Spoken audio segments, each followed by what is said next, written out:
તો hello everybody, આપણે આજે chemistry behind making a soap જોશું. સૌપ્રથમ આપણે એક બીકરમાં 20 ગ્રામ NaOH લેશું, તેમાં 50 ml વોટર એડ કરીશું અને આ NaOHમાં 50 ml વોટર એડ કરી તેને આપણે સારી રીતે ડિઝોલ્વ કરશું વોટરમાં. ઓકે, NaOH પાવડર વોટરમાં ડિઝોલ્વ થશે એ દરમિયાન તે એક્ઝોથર્મિક રિએક્શન આપશે.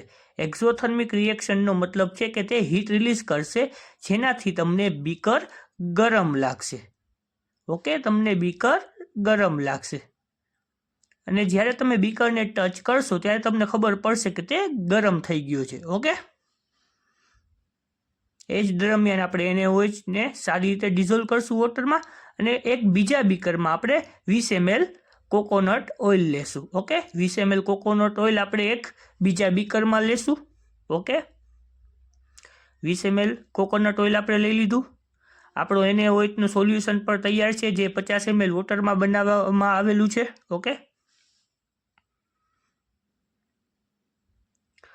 હવે આપણે જે 50 ml NaOHનું સોલ્યુશન બનાવવામાં આવેલું છે વોટરમાં, તેને આપણે ટ્રાન્સફર કરીશું જે બીકરમાં આપણું ઓઇલ છે, કોકોનટ ઓઇલ. ઓકે, એમાં આપણે આખું સોલ્યુશન ટ્રાન્સફર કરીશું અને તમને બે સેપરેટ લેયર જોવા મળશે જ્યારે આપણે NaOH ઓઇલમાં એડ કરીશું.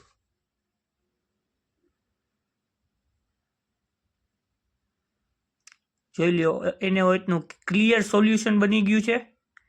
આ ક્લિયર સોલ્યુશનને આપણે ઓઇલમાં એડ કરવા જશું. ઓકે, ઓઇલમાં આપણે ધીમે ધીમે હવે એને એડ કરીશું. એડ કરતાં તમને સેપરેટ લેયર જોવા મળશે. આ આપણે એમાં એડ કર્યું. એડ કરવા ટાઈમે આપણે થોડું સ્ટરિંગ પર કરશું.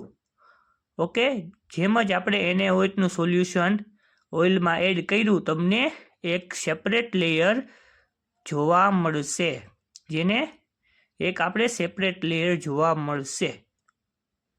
ઓકે, આપણે બધું NaOHનું સોલ્યુશન એડ કરી નાખશું ઓઇલમાં અને એક સેપરેટ લેયર ફોર્મ થશે અને એને આપણે કોન્સ્ટન્ટ સ્ટર કરશું.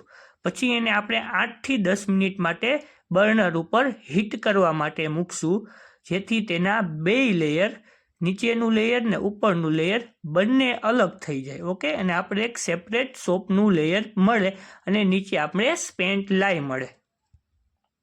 ઓકે, 8 થી 10 મિનિટ આપણે બર્નર ઉપર તેને હીટ કરીશું.